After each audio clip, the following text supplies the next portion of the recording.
Hello, dear Sangha. Welcome. Namaste. Those of you joining us in the room, and to those of you joining on Zoom. This is the first of many, what I hope is weekly Dharma Talks with myself, Zach Beach. Nice to meet you all. And we'll be live streaming. So thanks to those of you for joining us on Zoom. And thank you for joining us in the room today. I like to think of these talks as living from the heart, a guide on how we can all live from the heart. And I'll be infusing the different wisdom teachings, of which I am grateful to be a part of with you today. I'll also be sharing some stories and sharing some poems. And today's poem is a short one, nice and sweet. It begins like this: We hear more in silence, do more by stopping, discover more by sitting, learn more in nothing, feel more by loosening, become more by lessening, gain more by giving, and arrive sooner by slowing. And to begin this talk, I want to ring this magical little object that I have in front of me. If you have one at home, feel free to ring your own little object, whether it's a singing bowl or some tinctures or anything that applies a certain resonance, because Zoom will actually cancel out the noise, but those of us in the room will be able to hear it. Now, if you've ever attended a Dharma talk or a meditation retreat, you've probably noticed we love to ring bells. And I wanted to talk about why we ring a bell and all the different things that might come to mind when you do hear the ringing of the bell. So first of all, when you do hear the ringing of the bell, it is a call to pay attention. It is a call to come into the here and now. There's a story of a traveler who goes to the yoga ashram. And when the traveler goes to the yoga ashram, he goes right up to the teacher and asks the teacher there, "What is it that's so special about what you all do here?" And the teacher looks at the traveler and says, "Oh, we sit, we stand, we walk, and we eat." And the traveler, not being very impressed by this response, said, "Well, everyone does that." And the teacher responded, "Ah, yes, but when we sit, we know that we are sitting. When we stand, we know that we are standing. When we walk, we know that we are walking. And when we eat, we know that we are eating." And this is the common human experience. We are rarely where we are. Our mind is always wandering off into a future that hasn't come and a past that is already gone. And psychologists and researchers have even found this. There was one experiment with college kids, of course, the most studied population. They had a little app on their phone, and occasionally throughout the day, the app would pop up and it would ask two simple questions. It would first ask, "What are you doing?" And then it would follow that question up with, "Are you aware that you are doing it?" And the researchers found about half the time, people were not aware of what they were doing. And we've all experienced this. We might be driving to work, thinking of all the things we have to do when we get to work. So when we do hear the bell, it is a call to come home to this moment right here and right now. And the main way we do that is by what we sometimes call coming to our senses. So when we ring the bell, this stimulates the sense of sound, and it brings us into the present moment. And what I often like to point out is that we're told to be here now, we're told the power of now, and it's often presented as some monumental, spiritual feat, but it's really as grounded as your body is right now. All you have to do to be in the present moment, right here, right now, is tune into your senses. It's the mind that will take you to a past or a future, another place in the world, but it's the body that's breathing, moving, sensing, heart beating right here, right now, in this moment. So you can tune into the sense of hearing, just as you can tune into the sense of sight, of taste, of smell, and of touch. All of these things will bring you into the present moment. And that is our task. That is what ringing the bell is asking us to do. It's asking us to come right here, right now, and to touch reality as it is. And we do that, believe it or not, by coming into the body. That's why the Buddha said that the body is the gateway to enlightenment. Not just one of many gateways, but literally the gateway to enlightenment. So if you want to be here now, all you have to do is come home to the breath and come home to the body and come home to your senses. There's a haiku that I love. It's by Izumi Shikibu. And she wrote many centuries ago, "Should I leave this burning house of ceaseless thought and taste the pure rain's single truth falling upon my skin?" I love that imagery so much. Should I leave this burning house of ceaseless thought and taste the pure rain's single truth falling upon my skin? And that simple haiku demonstrates the journey of dropping out of the mind and coming into the body. So the basic idea is that with mindfulness and concentration comes vipassana, or insight. Or to add a little bit more Sanskrit, with smriti, or mindfulness, and samadhi, or concentration, comes vipassana, or insight. So that's the first thing that ringing the bell asks us to do. It asks us to come home to the body, home to the senses, and to come into this moment by tuning into the sound. We really will wake up our ears. So fundamentally, the ringing of the bell is an invitation to listen. And one teaching I found from the spiritual teacher Adyashanti is that spirituality fundamentally is the art of listening. This is the process of becoming awake. And I think it's very different than what we were learning when we were kids in school. When we hear this idea of paying attention, you must pay attention, we often think of the teacher who notices the class drifting off and they wrap some ruler on the desk and makes a really loud noise and tells everyone to pay attention, to wake up. And you as the student, because you're drifting off, because you're most likely bored, you wrap your feet around the legs of the chair, you straighten up and tighten up. But that's not the listening. That's not the paying attention that we're encouraging. That tightening up is a focusing and a concentration. But what we want is an openness, an actual listening, full body, mind, heart, and ears, all listening together. And this is something I've also found on the spiritual path, that listening is one of the hardest tasks there is as human beings. As one of my teachers, John Prendergast, once said, trying to listen to the world or even somebody in front of you is like trying to pay attention when there's a radio on at full blast in the mind. When the radio is on at full blast, that's the only thing you can listen to, the continuous ruminative thinking of the mind. You're trying to listen to somebody, they're telling you a story, the mind's like, wow, that's a really great story, but I have a much better story. It's actually a lot better, particularly because I'm in it, right? We often think, oh, that's a funny thing that they're saying. I should nod and smile. Oh, they're being sad in their story. I should express remorse. We're not even able fully to listen to somebody when our mind is continuously moving, continuously going.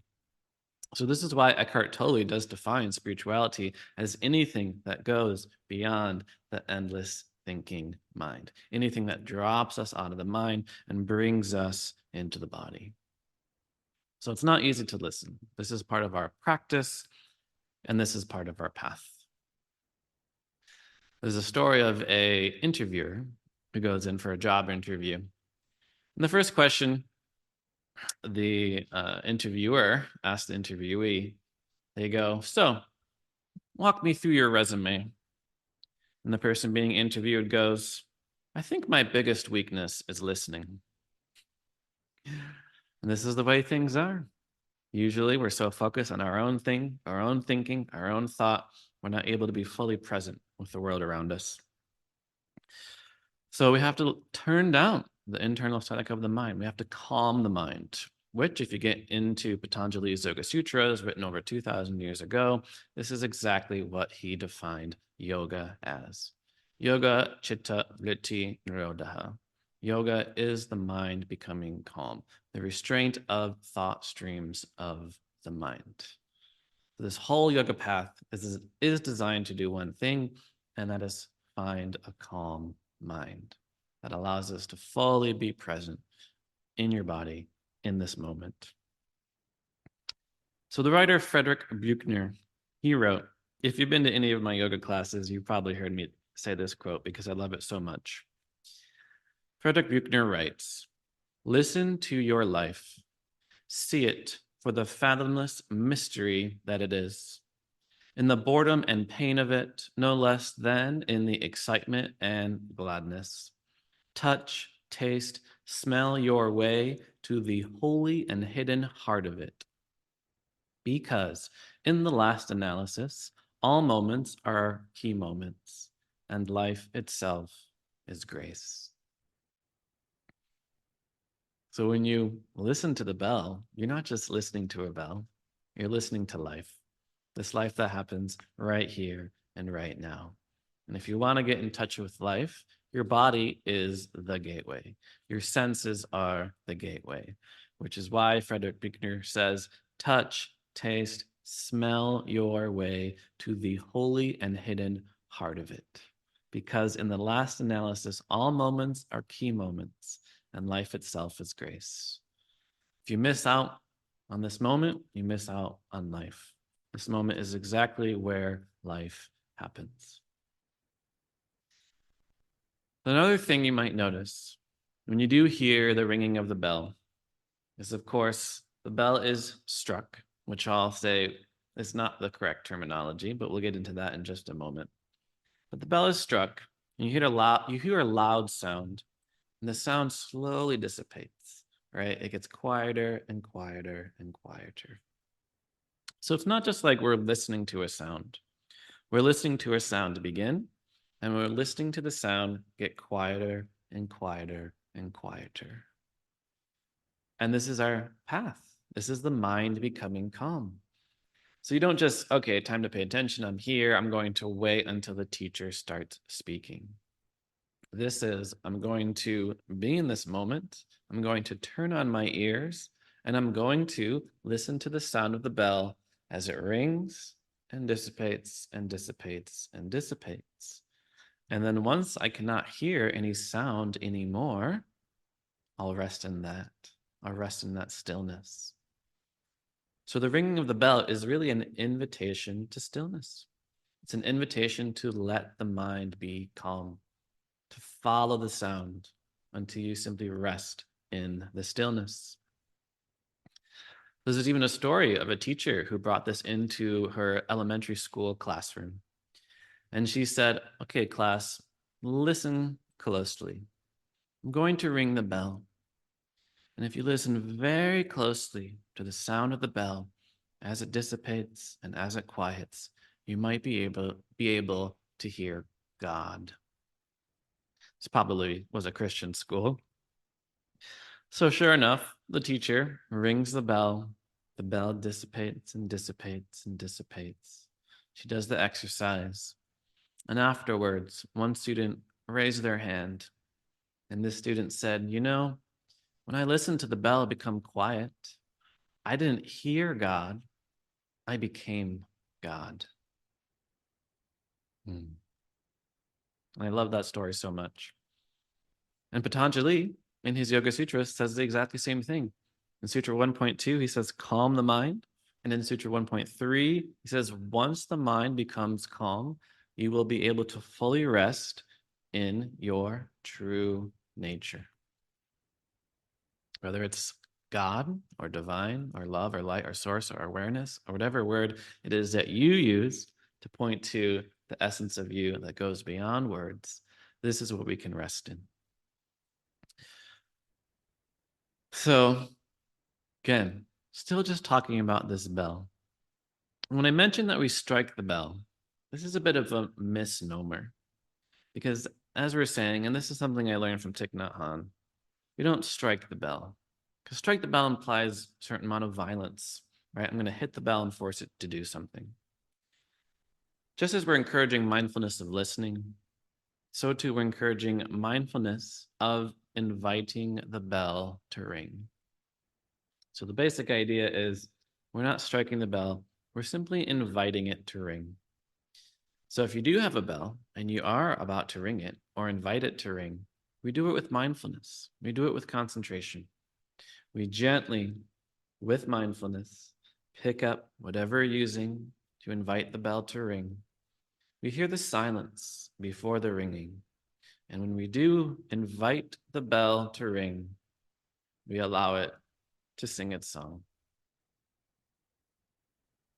And I really love that distinction, that we don't strike the bell. We invite it to ring with mindfulness. So just as it's not easy to listen, it's not easy to ring a bell either. We have to do it with mindfulness and with concentration. And I love this idea that we're just inviting a bell to ring because there's many bells in this world. Here is just one particular bell. You might have your own bell at home. And every bell sounds a little different. And every bell has a slightly different song. So this is what we do with each other. We invite each other to ring or to sing, you might say.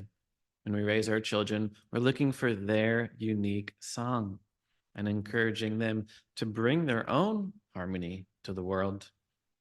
And even if you have a whole set of singing bowls, right, for some amazing sound healing, the sound that one has isn't any better than the sound that another has. Every bell is going to have its own unique song, just as everybody and every soul in everybody has its own unique song. And we can invite other people to sing. This is, in fact, one definition of love that I have heard, that love is learning the song in someone's heart and singing it to them when they have forgotten. And I just love that. Love is learning the song in someone's heart and singing it to them when they have forgotten. So it's an invitation to ring. And when we do pay attention, of course, we start in silence. We hear the bell ring. The bell rings and it goes back to silence. So another thing that the bell teaches us is the difference between form and formless, or how essentially, in a world of formlessness, forms appear, in this case, sound. And for a brief moment in time, that sound, that form exists, before, of course, it returns to formlessness. So we learn of this journey from formless to form and back to formlessness. So we learn about birth and death just by listening to the bell. We can attribute this to ourselves as well. Right now, we are in this form. We are in this physical body. Before we were born, we were formless. After we die, we return to the realm of the formless. So there's a lovely quote by Kurt Vonnegut Jr. that exemplifies this teaching. And it goes like this: God made mud. God got lonesome. So God said to some of the mud, "Sit up. See all I've made," said God. "The hills, the sea, the sky, the stars." And I was some of the mud that got to sit up and look around. Lucky me, lucky mud. I, mud, sat up and saw what a nice job God had done. Nice going, God. Nobody but you could have done it. I certainly couldn't have. I feel very unimportant compared to you. The only way I can feel the least bit important is to think of all the mud that didn't even get to sit up and look around. I got so much, and most mud got so little. Thank you for the honor. Now, mud lies down again and goes to sleep. What memories for mud to have. What interesting other kinds of sitting up mud I met. I loved everything I saw. Good night. And this is one way to view ourselves. We are essentially walking and talking mud with the privilege to look around, to see other forms currently walking and talking mud, experiencing this realm of form, before we return to the realm of formless. So even the simple thing as ringing of the bell teaches us about birth and death, about form and formless. And even when we say form, you might get really caught up in this basic idea of physical matter, or what we might call materialism. But that's the other lesson we have to learn from this bell. When we hear this bell ring, what are we hearing? We're hearing energy. We're hearing vibration. That's all that sound is, just vibrating air particles. And this is what life is. Although we feel ourselves to be physical beings interacting with other physical matter, we know, and physics confirms this, that everything is energy. So even we too are energy. Everything is a vibration. Everything goes in cycles.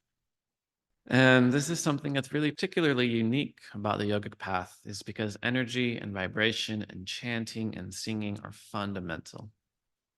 So we even have this phrase, in the beginning was the Word, and the Word was with God, and the Word was God.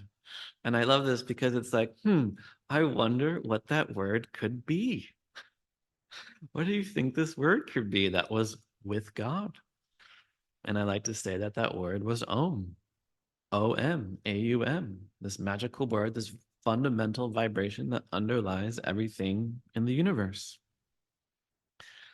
So this ringing of the bell is an invitation to get in touch with life, to get in touch with the energy that is all around us, that we have the privilege as walking and talking mud to get in touch with. So when we think about the question, what is life? Right? What is this life that we are in? And I would say life is this. It's the ringing. And as we get out of the mind and into our bodies, we have to let go of our mental concepts that prevent us from touching reality as it is. Life is not the word ringing. Life is this vibration, this energy vibration of ringing. This word we have ringing is just a concept. And our task is to drop out of all conceptual thinking in order to touch reality as it is. As the common metaphor goes, the word water will not quench your thirst. The word food will not satisfy your hunger. And we live in a very cognitive centric society that encourages us all to live in this life of the mind. But the life of the mind is one of illusion, one of conceptual thinking. So another quote from Eckhart Tolle is that we have to stop thinking about our life situation and start paying attention to your life. And it's your life situation that exists in time. It's your life situation that says, oh, I didn't sleep too well tonight, and I need to have some cup of coffee, and I have so much to do later today. This is all a situation. This is all something that exists in time. But your life exists in the here, in the now, in this moment. So we have to understand that spirituality is an invitation to life. It's a recognition that there will always be a difference between the explained world and the experienced one, right? The experienced one is in our bodies. It's the ringing of the bell. The explained world is the concepts that we use to separate ourselves from this living and breathing apparatus that we call the earth. So we drop out of that conceptual thinking. We don't want to confuse the menu for the dinner. That's another common metaphor that you'll find. A lot of people eat the menu and end up not very satisfied. We're so caught up in conceptual thinking that we miss out on life. Now, the other fun thing to think about, again, going back to ringing this bell, we already talked about the energy. We can also think, what is the energy doing? It's radiating out. It's radiating out in every direction. So this is another lesson of energy. Just as the sun radiates its light and its warmth, and the bell radiates its own energy, so too, us as human beings, we radiate our own energy. We're all connected. We're relational beings. If you were walking down the street, for example, and you were to smile at the person walking by you, they might not smile back, but their mirror neurons for smiling will start to get reactive, and they are more likely to smile at the next person that they see. So we do even use this term energy or vibe for this basic idea that people do give off a certain vibration, a certain feeling, a certain somatic sense. And this is another important piece of our path. If we want to create peace in the world, we have to create peace within ourselves. If we want to be an instrument of peace, we have to begin with ourselves. We have to understand that we are radiating out an energy. So I remember many years ago when I was studying Buddhism at Kopan Monastery in Nepal, we were sitting in the meditation hall, and outside the hall, every night, the monks there were just chanting, chanting. And hours into the night, we're trying to meditate outside the meditation hall, chanting. And finally, somebody asked our teacher, like, what are they chanting about? Right? What are they chanting all night about? And our teacher responded quite simply that they're chanting for world peace. And I think it's easy to think that just chanting for world peace on top of a mountain isn't going to change anything. But I think that involves a deep misunderstanding that if we want to create peace in the world, we have to create peace in ourselves. If we want to stop war in the world, we have to stop the war in ourselves. So those monks at Kopan Monastery, their energy isn't wasted. First of all, it's in me. And I also seek to radiate their message of world peace wherever I go. And if you ever do have an opportunity to go to Nepal or North India or other places with really a strong Tibetan Buddhist lineage, I encourage you to notice what they do with their environment. We've all seen those prayer flags floating on the stupas, right? We've all seen those prayer wheels. And the basic idea is this, is that life is sacred. And as the wind passes through the prayer flags, it carries the prayers with it.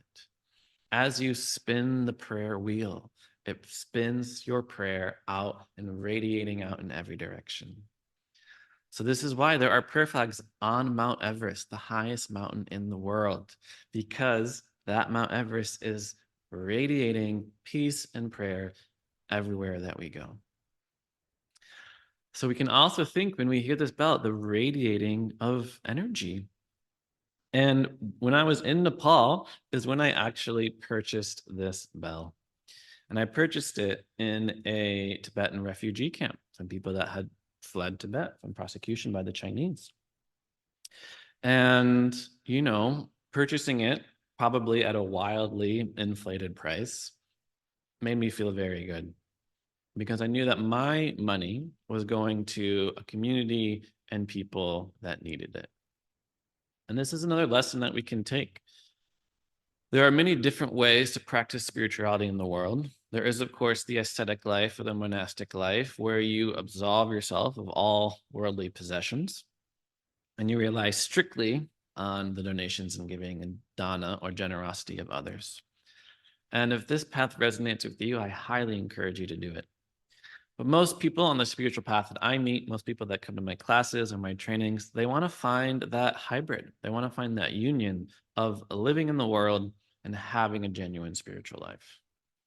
And part of what that means is we are probably making money and we're probably spending money.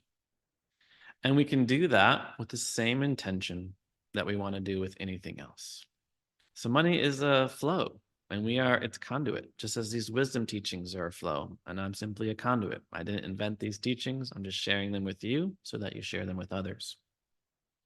So every step can be done with intention. And even how we spend money can be done with intention. Is it part of a cause? Is it part of a business? Is it part of a person that we want to support in this world? And then one final lesson I'll have you take from the bell starts with another story. I was meditating at a center in Thailand this time. And Thailand's a little bit more strict with their Theravadan Buddhist tradition. So every morning we would wake up at 4 a.m. and we'd wake up to this bell. And they always had a very strict way of ringing the bell. And when we go up to the meditation hall, I would look at this bell, and it's a very oddly shaped bell. It wasn't like a singing bowl or a gong or anything like that. So eventually, after we were out of silence, I was finally able to ask my teacher, "Hey, what's with that bell? Why is it shaped like that?" And our teacher replied that that bell that they were ringing every morning to wake people up to go to the meditation hall was essentially an empty bombshell.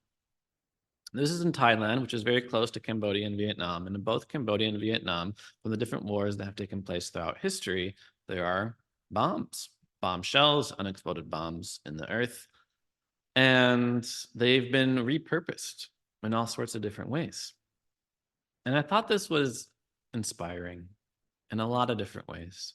That an object, in this case, that was produced and created for violence and destruction was changed and transformed to an instrument of awakening.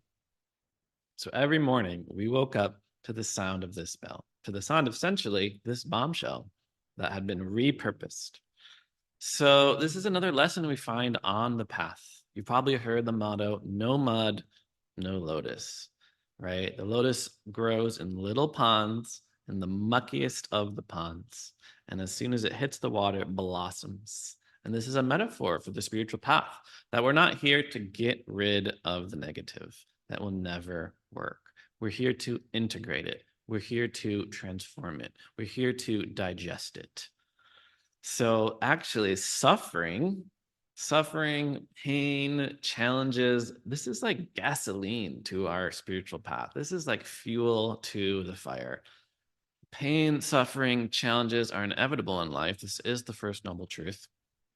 And it's there for a reason. It's there for you to use it and transform it. So there is a Zen saying, for example, that every weed is a treasure. I love that. Every weed is a treasure. Because those of you that are gardeners, what do you do with the weeds? You don't throw them in the trash, throw them in the compost. So this is what we're here to do. You're here to compost the proverbial mud, the proverbial dirt, the proverbial pain and suffering and challenges in our life. You're here to compost it and digest it and let it be fuel for our growth. So even the most painful experiences of our life can fuel our awakening and can fuel our transformation, just as a bomb can be transformed into an instrument of vibrational awakening. So you might be wondering why I've spent all this time talking about something as simple as this bell. And I do that for two main reasons. One, every meditation talk I'll do will start with a bell. So when you do hear that bell ring, you can think of any of the things that I just mentioned. This is a call to pay attention, to find stillness, to become God, to transform our trauma into awakening. And at the same time, with this basic idea that with smriti and samadhi comes vipassana, or with mindfulness and concentration comes insight, this is another huge lesson that I've found when we do learn to pay attention, is that you can pay attention to anything in this life and you will gain insight. You will gain wisdom. Bell is just one thing to focus on, one thing to bring our attention to gain all sorts of insight about the world. And I've found if you bring mindfulness and concentration to anything, insight or vipassana will naturally arise. Prajna or wisdom will naturally arise. So this is just one of the reasons we focus so much on the breath. Just as we can learn so much from something as simple as a bell, we can learn so much about this world from listening to our breath. And during these Dharma talks, I'll be sharing all sorts of teachings that I've learned from my master's in East-West psychology and from the courses and trainings I've taken around the world. But I'll tell you what, the greatest teacher that I have found is quite literally our own breath. It's such a profound experience of being with the breath that I'll probably have an entire Dharma talk on simply listening to the breath itself and all the things that we can learn from the breath. But again, the breath is just one thing that we can bring our mindfulness and concentration to. We can also listen to the body as it moves. So just as we can have breathing meditation and eating meditation, we can have walking meditation. And that's the key thing about mindfulness. It's a very common word people use a lot nowadays. And one thing I encourage is that when we do say we want to be mindful, we're always mindful of something. We have to be mindful of breathing, mindful walking, mindful eating. So mindful walking is a really incredible practice to bring into your spiritual path. I remember one of my teachers in Thailand, he was teaching us walking meditation, and it was so slow and so mindful. And I just remember him always saying, lifting, moving, placing, lifting, moving, placing, lift. And then for hours of the day, we would be walking, lifting, moving, placing. And even as I was doing this walking meditation, I was even thinking about how we use the word step for walking. And step, it's like something you see in an instruction manual. Step one, do this. Step two, do this. So rarely do we do an activity specifically for the activity, right? We don't walk to walk. We walk to get somewhere. It's a step on to the next thing. But what would it look like to breathe just to breathe, to walk just to walk? Right? And it really transforms our experience. So another teaching that you find from Thich Nhat Hanh is that he says there's two ways to wash the dishes. The first way to wash the dishes is to get clean dishes. The second way to wash the dishes is wash the dishes to wash the dishes. And you can imagine the shift in awareness and the shift in perspective from these two different approaches, right? If you're washing the dishes to get clean dishes, it will be a frustrating process, right? Oh my God, 20 dirty dishes over here, no clean dishes over here. Okay, oh, I got to do this one, and now I got to do this one, and I'm not even halfway, and then this is so frustrating. But what would it look like to wash the dishes just to wash the dishes? Right. And then it's that mindfulness that we use just as when we ring the bell, just as when we take a step, we feel the plate in our hands, we feel the warm water as we dunk it in, and we get to experience the satisfaction and the transformation of going from dirty to clean each time. We get to feel the warm water, we get to see the bubbles play with the light. So this is the act and process of paying attention. Our entire world transforms. Whether you're paying attention to your breath, whether you're paying attention to the ringing of the bell, or whether you pay attention to washing the dishes, it transforms our life. So too, walking meditation, just taking each step. And it's so profound to walk just to walk, to breathe just to breathe. And so you can have mindful breathing just as you can have mindful walking, just as you can have mindful eating and mindful drinking. So the next time you do take a drink, know that you are taking the drink. Drink your tea mindfully, drink your water mindfully. Feel it enter into your body. So this is what I found. If we pay attention to anything in our life, it will transform our world. In fact, just a couple days ago, I got to see one of my favorite teachers, Anne Lamott, and she was speaking from her new book. And all she did was read the first page and a half of her book. And I was like, that's exactly what I'm going to talk about in this week's Dharma Talk. So this is just the first paragraph of her latest book. And she writes this: My husband said something a few years ago that I often quote. 80% of everything that is true and beautiful can be experienced on any 10-minute walk. I love that. I'll say it again. 80% of everything that is true and beautiful can be experienced on any 10-minute walk. Even in the darkest and most devastating times, love is nearby if you know what to look for.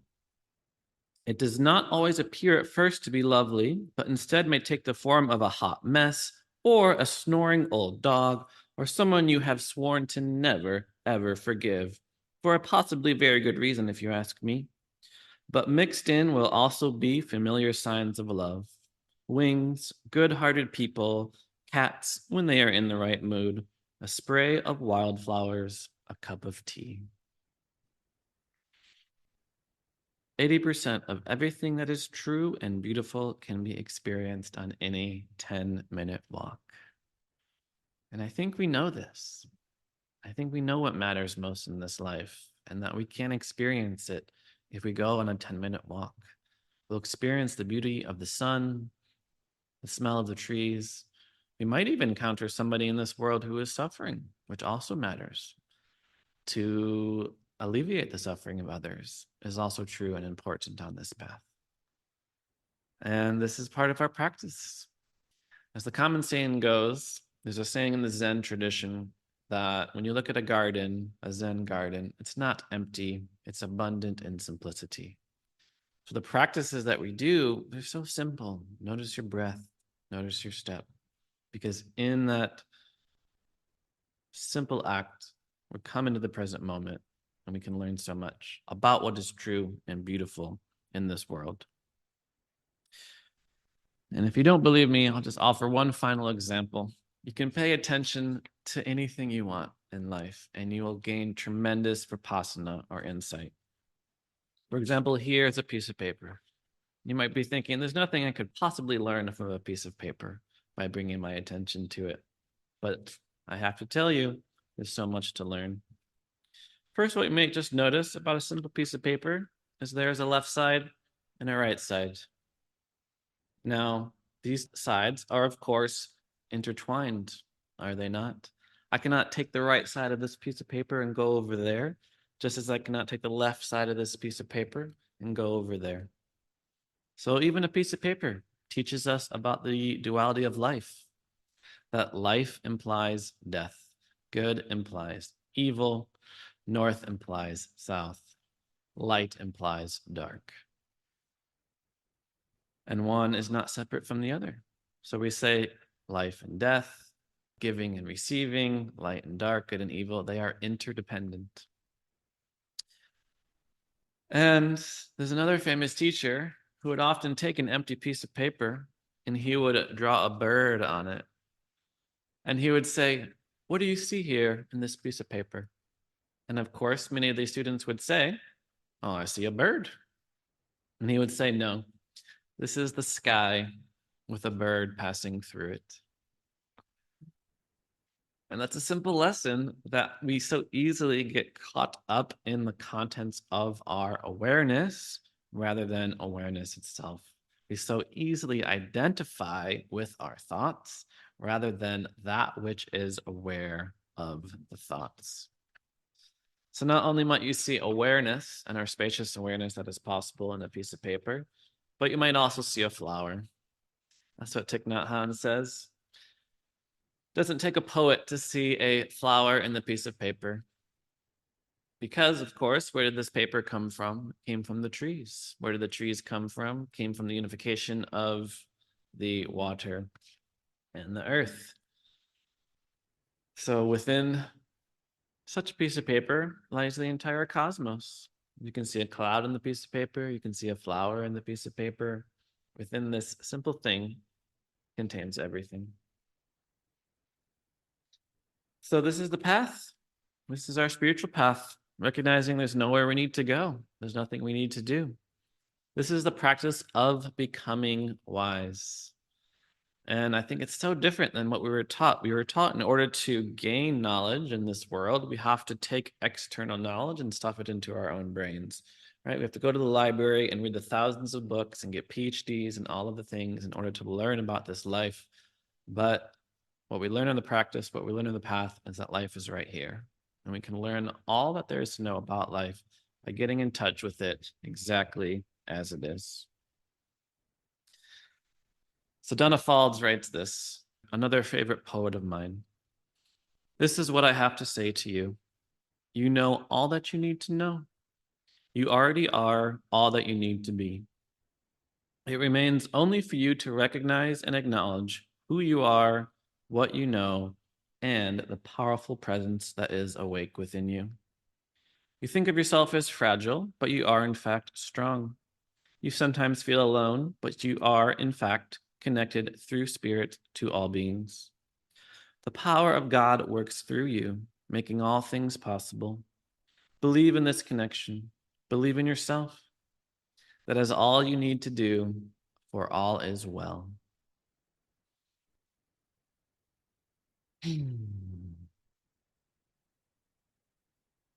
When we do pay attention, we realize everything is already here.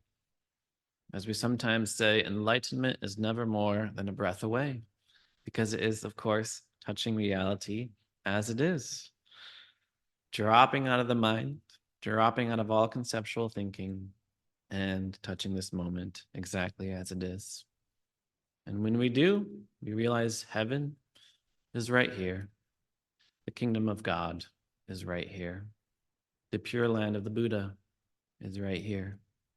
There are miracles all around us. There are wonders all around us. This existence is a miracle, just as your body is a miracle and your body is a wonder. Walking is a wonder. Breathing is a wonder. It's true that the first noble truth is that life is suffering. But in Buddhist psychology, they also teach that all the conditions for happiness are already right here. All you need to be happy is already right here. If you have a healthy body, that's a reason to be happy. If you have ears in good condition that can hear the birds sing, that can hear the bells ring, that's a reason to be happy. If you can open your eyes and see the beautiful blue sky, that's a reason to be happy. There are miracles all around us, wonders all around us, and of course, in us as well. This next poem is by Walt Whitman. Why, who makes much of a miracle? As to me, I know of nothing else but miracles. Whether I walk the streets of Manhattan, or dart my sight over the roofs of houses toward the sky, or wade with naked feet along the beach just in the edge of the water, or stand under trees in the woods, or talk by day with anyone I love, or sleep in the bed at night with anyone I love, or sit at the table at dinner with the rest, or look at strangers opposite me riding in the car, or watch honeybees busy around the hive of a summer forenoon, or animals feeding in the fields, or birds, or the wonderfulness of insects in the air, or the wonderfulness of the sundown, or of stars shining so quiet and bright, or the exquisite, delicate, thin curve of the new moon in spring. These, with the rest, one and all, are to me miracles, the whole referring, yet each distinct in its place. To me, every hour of the light and dark is a miracle.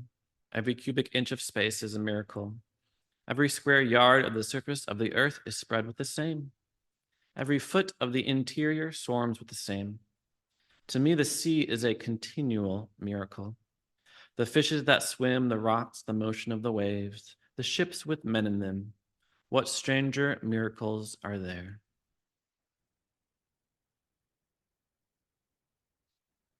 So we're called to slow down, to really pay attention to this life, to see that everything is already right here.